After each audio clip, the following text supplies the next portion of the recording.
Good evening, friends. Good evening. You know, I think this feast deserves the name of the Immaculate Misconception because, bear with me, what's the gospel reading we just heard?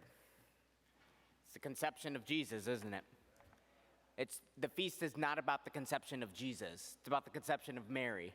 And so that is the Immaculate Misconception of today. But I don't want to preach on the gospel. I want to preach on Genesis. It's a little odd that we're hearing Genesis chapter 3 in the middle of Advent. That's more of a Lenten. Oh, we're fallen, we reflect on sin, and oh, woe to me, I'm a sinner kind of thing during Lent, perhaps. But there's a few interesting lines and points that we could tease out from Genesis chapter 3. And I think the question God asks Adam in the garden is really instructive. After the fall, after the sin of disobedience, God asks Adam, "Where are you?" Where are you? I think God asks us that question today too. Where's your heart? Yeah, you're physically in church, I'm physically in a church, but where are you in relation to our loving Father, who when He created the world, He saw it good, and when He created human beings, He saw us very good, and indeed when He created you and me, He saw us as very good. But we know that's not the story of salvation history. That from the beginning, we fall. And I want to take us on a quick little flight of salvation history for just a moment. Of course, we have Adam and Eve who fall. Then God does something interesting. God doesn't just banish them from the garden. He says, "Behold, I'll send a Savior, and it won't always be like this. That I will be your God." You fast forward a couple more chapters in Genesis, all of a sudden everyone in the world is horrible except for Noah and his family. God sends a flood. But again, that's not the end. There's human wickedness, and that God makes a promise. I'll never do that again. Because God's heart is broken. Because people aren't in relationship with Him. And then we go fast forward a few more chapters to Abram and Sarai. It's not going well again for human beings. They tried to build this huge tower to reach up to the heavens. They were in a city called Babylon, which is a city full of wickedness and sin. But God sees Abram and his wife and says, "I'm going to call you out." And He shows Abram all these stars and says, "Behold, you will have descendants like the stars, and I will be your God." And then it doesn't go well again for human beings. They immediately fall away again. Just a few chapters later, we have stories of brothers selling their sibling into slavery. And then a generation later, an entire people are in slavery. But does God give up on His people?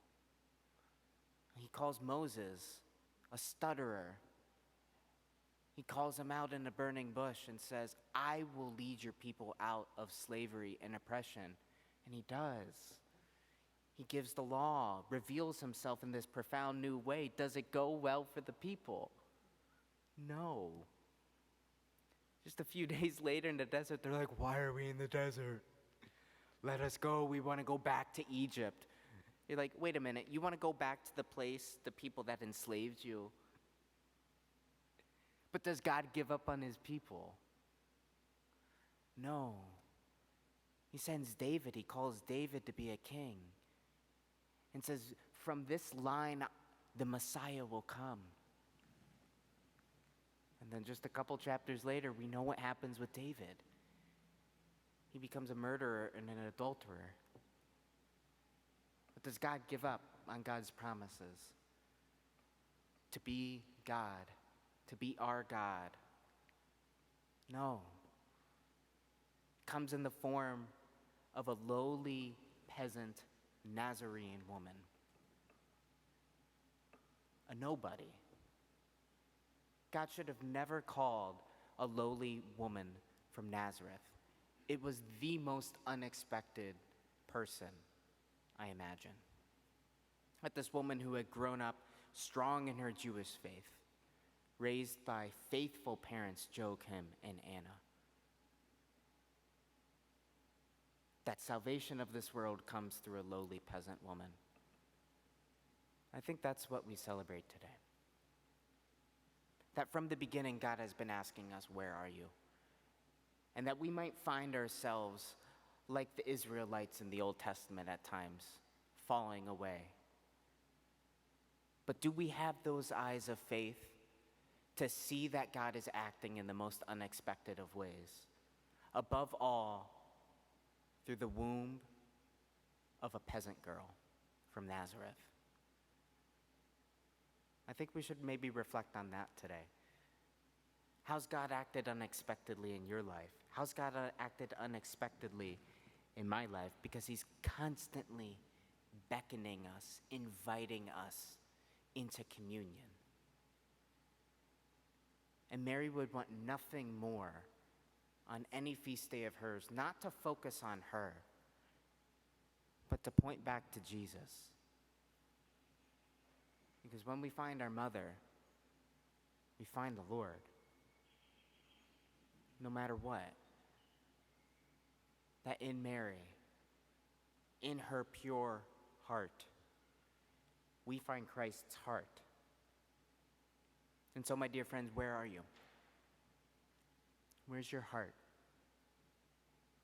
Look into the heart of a young peasant girl,